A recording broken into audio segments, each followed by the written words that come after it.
গিয়ে এই প্রাসাদটা দেখি আমার মনে হচ্ছে যে একটু পরিবর্তন হবে। এসো এসো রুক্মিণী, এসো। তাই দুজনকে নিয়ে আমার গোবিন্দ চলেছে সেই রাজ দরবারের বাইরে, প্রাসাদের বাইরে চলবার জন্য।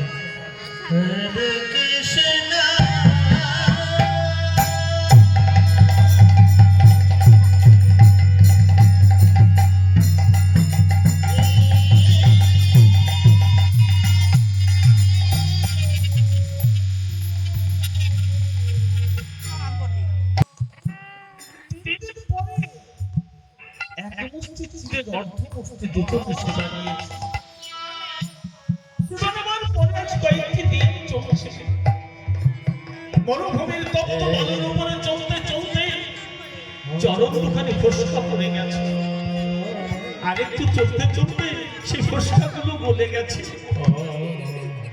সেই মরুভূমির পথ পেরিয়ে যখন পাহাড়ি রাস্তায় পাথরের মধ্যে চলতে শুরু করেছে, তখন পাথরের সাথে চরণ দুখানে ক্ষত বিক্ষত হয়ে গেছে। চরণ দুখানে যে রোধে ঝরছে, চলতে পারছে না। এমনিভাবে গড়াতে গড়াতে চলতে চলতে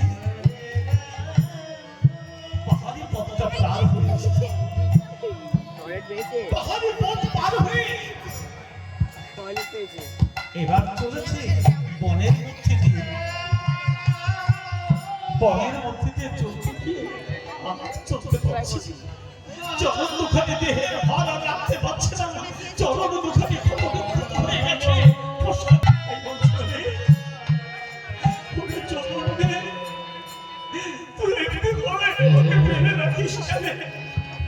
আমি একটু কষ্ট করে আমাকে নিয়ে চলো আমার বন্ধুর কাছে।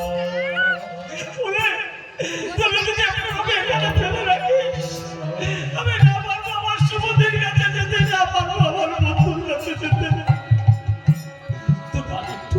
আরেকটু কষ্ট করো, আরেকটু কষ্ট করতে চলো, আমাকে একেবারে পৌঁছে দিও আমার বন্ধুর কাছে।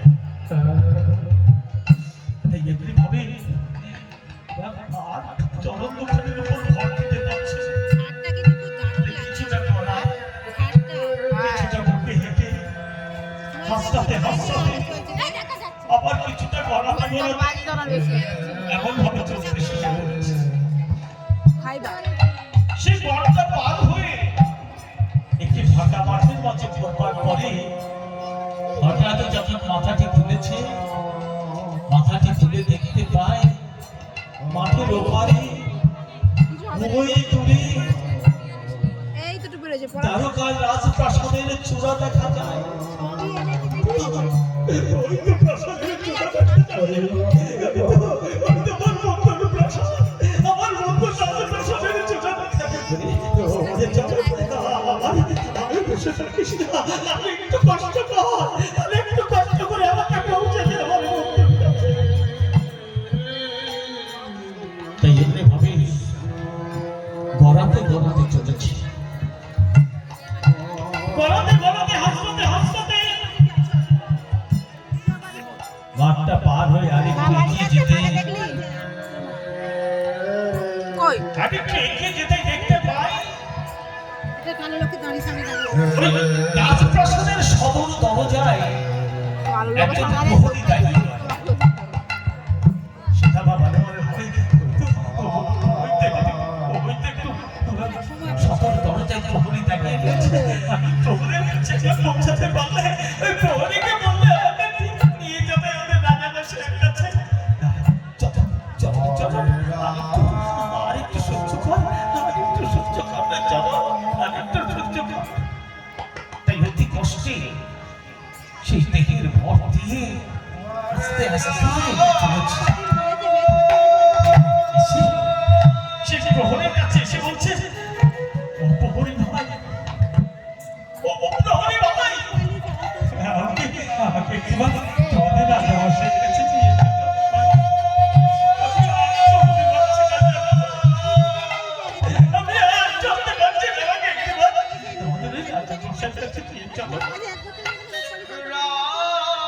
প্রহরী বলছে, কেন তুমি রাজামশাইয়ের কাছে যাবে কেন?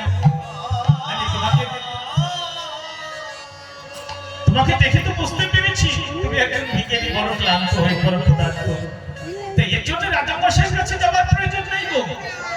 তুমি একটা কাজ করো, তুমি ওই দেখো, ওই যে পাশে ওই যে একটি প্রাসাদ দেখা যাচ্ছে না, ওখানে সমস্ত সেবার আয়োজন আছে, ওখানে নানান সেবার ব্যবস্থা আছে। তুমি যে যখনই আসবে ওখানে গেলেই তাদের সেবার ব্যবস্থা হয়। তুমি একটা কাজ করো, তুমি ওখানে যাও, ওই প্রাসাদে গিয়ে আগে তুমি ওখানে সেবা নাও, সেবা নিয়ে সুস্থ হয়ে তারপর দেখো ওই প্রাসাদের ওপারে হচ্ছে আরেকটি প্রাসাদ দেখা যাচ্ছে, ওখানে সমস্ত দান ধ্যানের ব্যবস্থা আছে গো। তাই তুমি ওখানে সেবা নিয়ে ওই প্রাসাদ থেকে তোমার দান ধ্যান যা কিছু নেবার দরকার তুমি ওখান থেকে নিয়ে ঘরে ফিরে যাও। এই জন্য রাজামশাইয়ের কোনো অনুমতির দরকার হয় না, রাজামশাইয়ের সাথে দেখা করবার প্রয়োজন হয় না। চিন্তা হচ্ছে প্রহরী, ও প্রহরী, আমি কিন্তু দান গ্রহণ করতে আসিনি ভাই, আমি তোমাদের রাজামশাইয়ের সঙ্গে একটু দেখা করবো। জানো আমি বড় ক্লান্ত, আমি আর চলতে পারছি না, আমাকে একটু নিয়ে চলো না তোমাদের রাজামশাইয়ের কাছে। প্রহরী একটু রসিকতা করে বলছি, তুমি দান গ্রহণ করবে না, তুমি ভিখারি নও, তা তুমি রাজামশাইয়ের সাথে দেখা করবে কেন? রাজামশাই তোমার কিছু হয় নাকি? আমার রাজামশাই তোমার কিছু হয় নাকি? একটু রসিকতা করে বলছি। আর সেই কথা শুনে হ্যাঁ তোমাদের রাজামশাই আমার খুব কাছের মানুষ গো, আমার খুব কাছের মানুষ।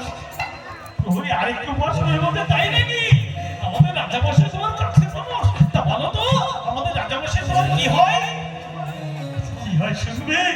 তোমাদের রাজামশাই আমার বন্ধু গো, আমার খুব কাছের বন্ধু, তোমাদের রাজামশাই আমার বন্ধু হয়।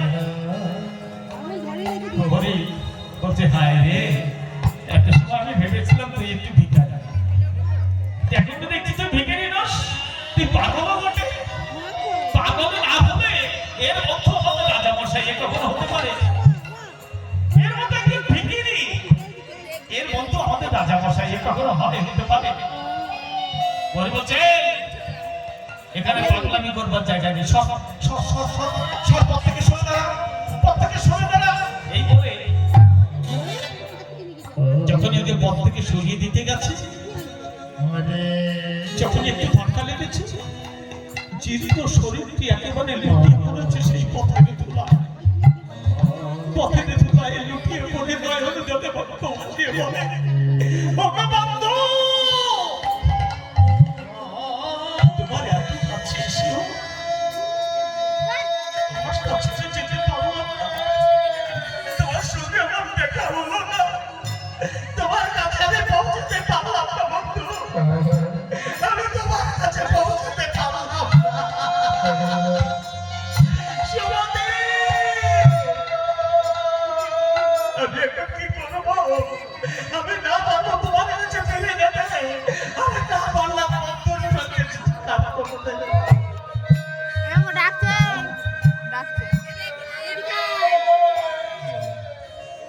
না না,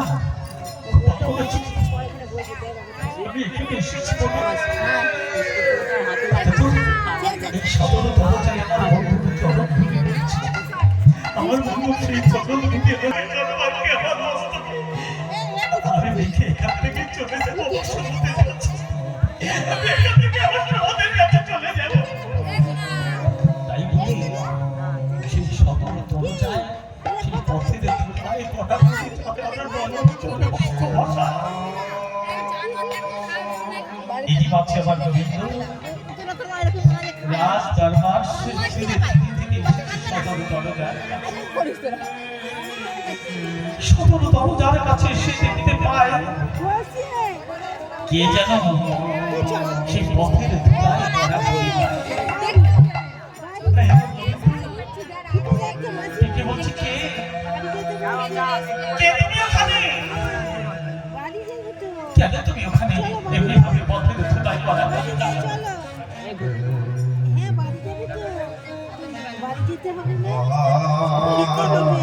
কে তুমি? গোবিন্দের পাথর